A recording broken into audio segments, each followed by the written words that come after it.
Your baby shower means nothing, my dad said while leaving for a first-class trip to Dubai with my sister. I said nothing, just took a photo of the empty room. Next day, they sent me the $3,300 bill. I ignored their 2 a.m. emergency call and froze every card with my name on it. Mom was screaming, Dad was begging, but then there she goes again, Miss Overreaction. Dad said flatly, reaching for his passport. It's a baby shower, not a coronation. And frankly, it means nothing. I stared at him, belly round under the maternity dress I'd bought with my own money. No registry, no surprise gifts, just a table of stale cupcakes and chairs arranged in a circle of absence. The room behind me was empty. The invitations had been sent. The balloons inflated. And no one came. Besides, he added, adjusting his sunglasses like we were poolside and not in the middle of my small apartment, Emma already booked the spa treatments. We're flying out in 3 hours. First class. Dubai's not going to wait. Emma, my sister, appeared in the doorway, dragging her rose gold suitcase and barely hiding her smirk. Hope your little Zoom baby party goes well, she said, her voice all syrup and malice. Maybe next time don't schedule it during our trip. My throat burned. Not with tears. With restraint.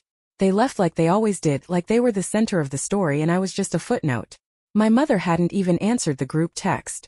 My aunts, my cousins, they'd all forgotten. Meant to come. Had the flu. But every single one of them had liked Emma's Instagram post the night before. Dubai Dreams with my ride or die crew. The photo showed them all in the airport lounge, laughing around champagne. My dad's caption? Real family makes time for each other. I didn't cry. I took a photo of the room. Every folding chair. Every untouched mimosa. Every handmade decoration I'd stayed up to finish, believing foolishly that maybe this would be different. The next morning at 2:04 a.m. I got a call. Then another. Then 5. The 6th one was a voicemail from my mom. Her voice shrill and panicked. Call us back now. We have an emergency. Emma's card got declined. We need access to the family account. I stared at the screen. Then I got up, walked to my desk, pulled out my phone and one by one, I froze every single card with my name on it. 3 accounts. 1 shared savings. Gone. 10 minutes later, another voicemail. Dad's voice now hoarse, angry, breaking. You can't do this to us. We need that money. Call me, please. We're family. I didn't reply. Instead, I opened my banking app, clicked Secure All Accounts, and typed one sentence in the notes. Your baby shower meant nothing? Neither does your access to my life. I thought that would be it. But I was wrong. Because what came next was worse, wilder, and more revealing than anything I ever expected. It wasn't always like this. Or maybe it was. Maybe I just didn't want to see it. I used to think I was part of the family. Not the favorite, not Emma of course, but part. Included when it mattered. Invited when it counted. But after that night, after I shut the accounts down, the mask fell. Fast. That morning while my phone buzzed nonstop with emergency calls, I opened our family group chat. Someone had renamed it to Real Family Only. And then they started posting. First, Emma uploaded a boomerang of her clinking glasses with Dad at a rooftop bar in Dubai. Caption. No leeches. Just love. Then, a voice note from my mother. She's hormonal. She'll get over it. She always does. Honestly, she's lucky we didn't ask her to pay for the whole trip. And then came the screenshot. Of me. Emma had taken a picture from an old FaceTime. My swollen face mid-call, sweat on my forehead from the heat in my apartment. She captioned it, Mother of the Year starring Pity Party Barbie. The likes poured in. My uncle. 2 cousins. Even Aunt Jenna with her Bible verses only Facebook page. Laughing emojis. Clapping hands. So dramatic LOL. That was the moment I realized. They didn't just leave me out. They enjoyed it. They turned me into a joke. Let me rewind. I paid for their lives. For 4 years. Ever since I got promoted to operations coordinator and made more than anyone else in the family, the little favors became monthly obligations. Need examples? Emma's tuition shortfall. $4,600. Paid. Mom's root canal and emergency veneers. $2,200. Paid. Dad's business license renewal after 3 DUIs. $1,500. Paid. Monthly grocery deliveries on my card. $800 a month every month for 3 years.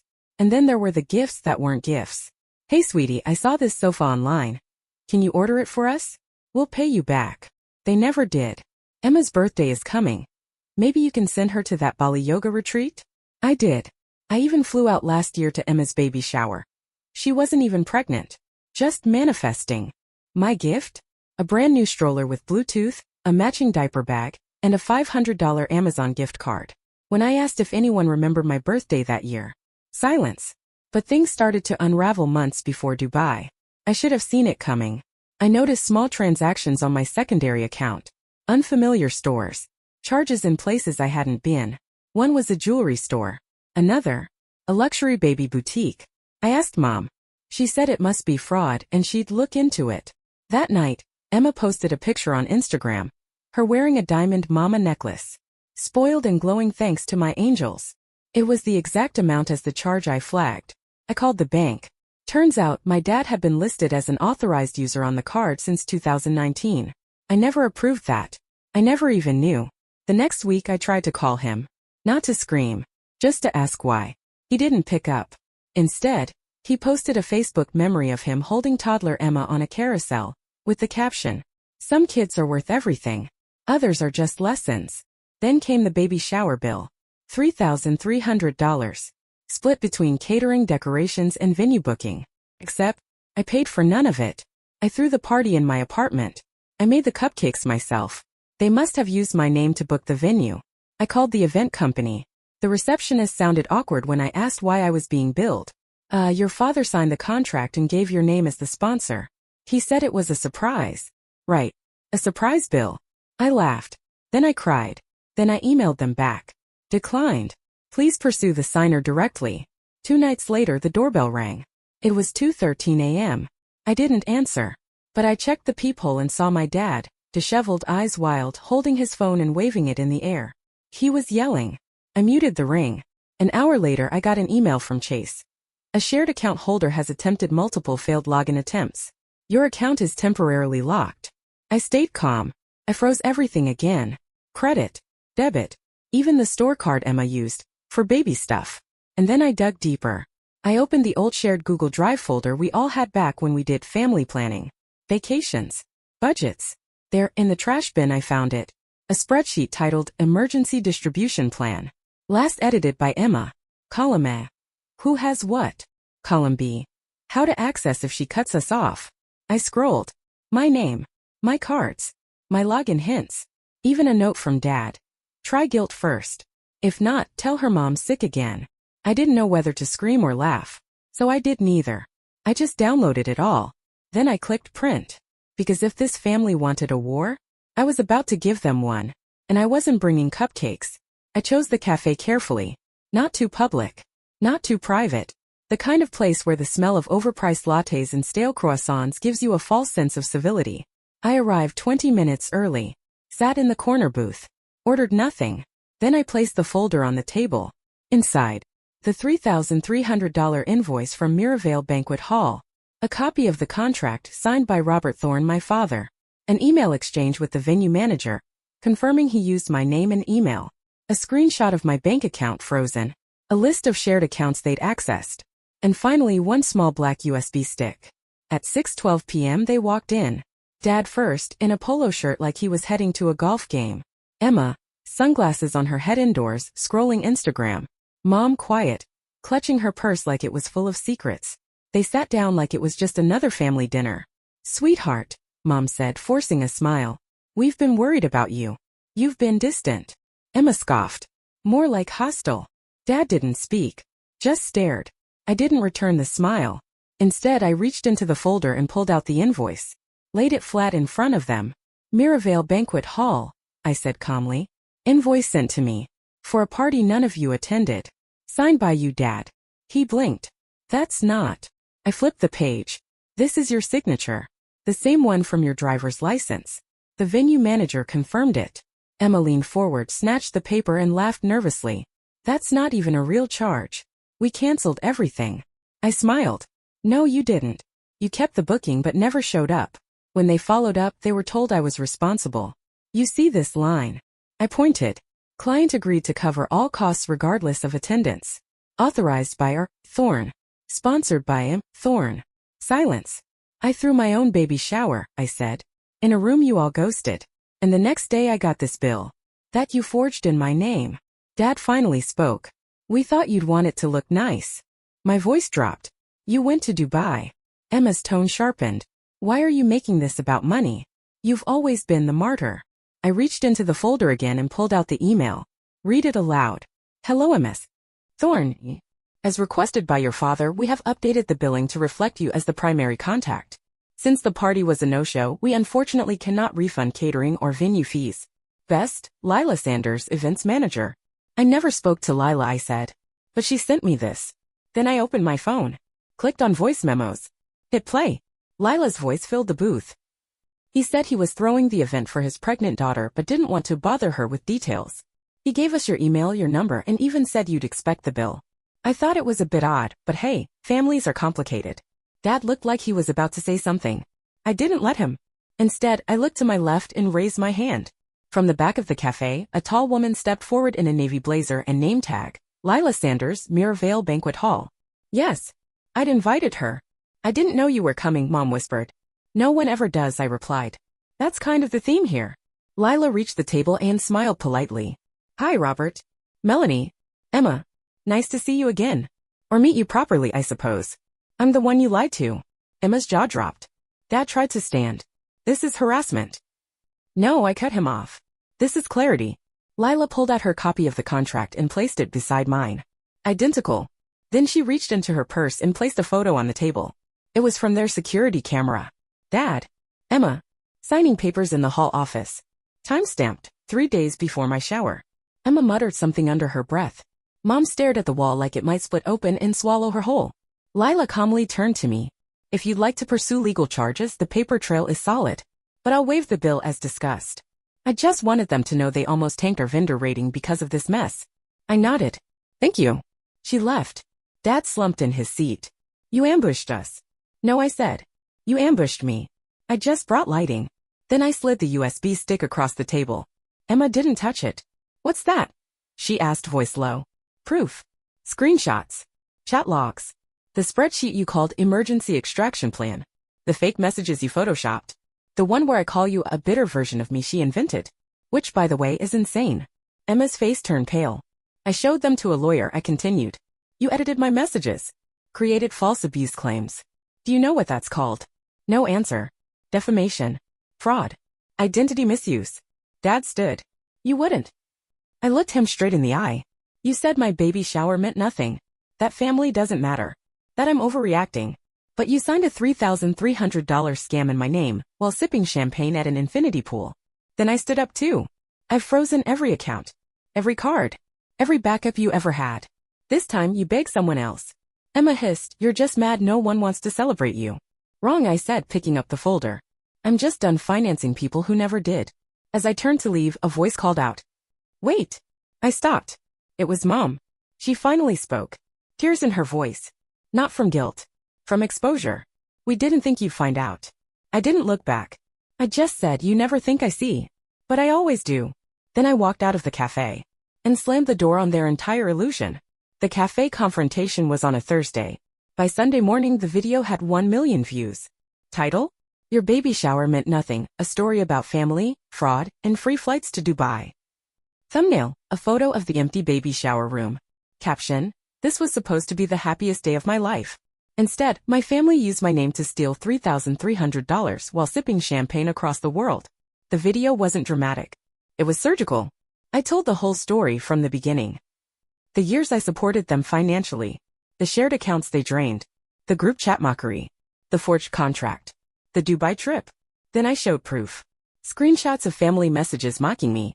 The $3,300 invoice. Emails from the banquet hall. Voice memos. A clip of Lila, the manager, stating clearly that my father signed using my identity.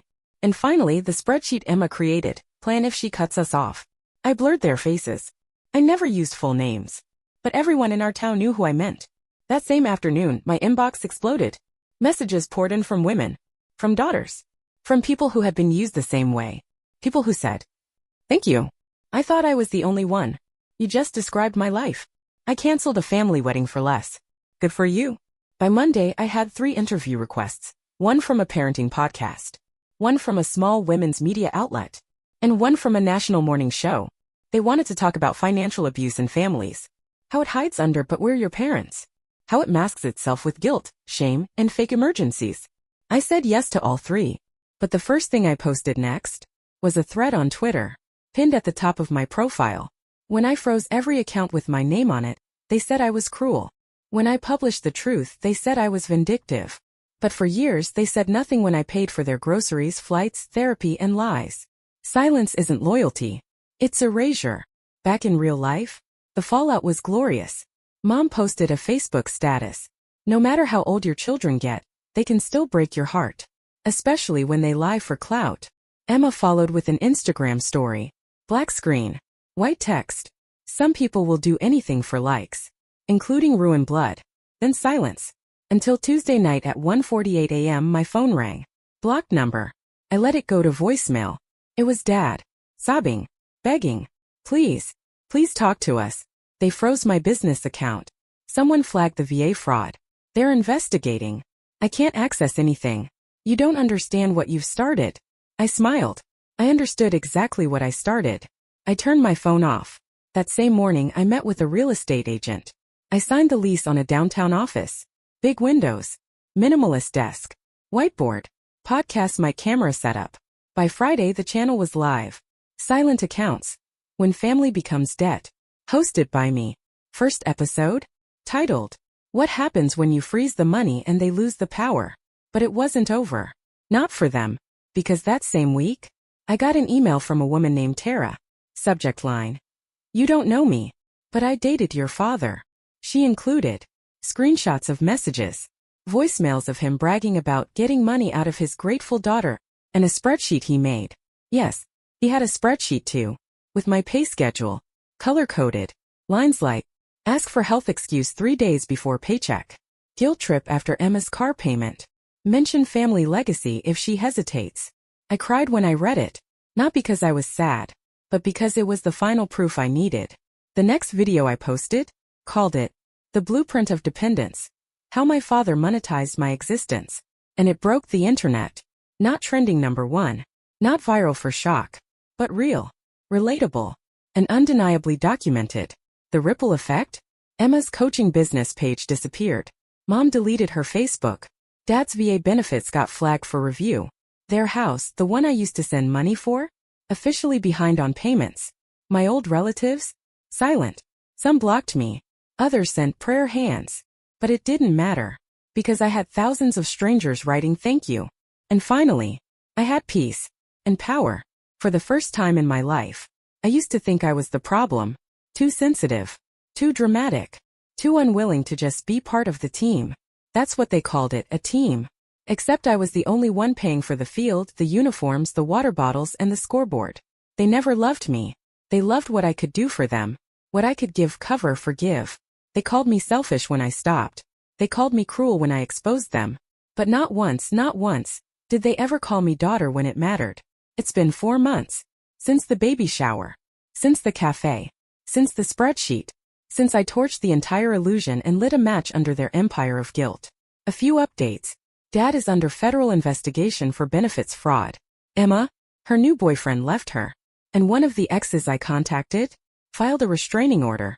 Mom, quietly moved out of their house. The mortgage defaulted 2 weeks ago. No more legacy property. Just another foreclosure. They tried to fight back. Posted vague threats. Dad even created a TikTok account. At Real Dad was framed. His first video?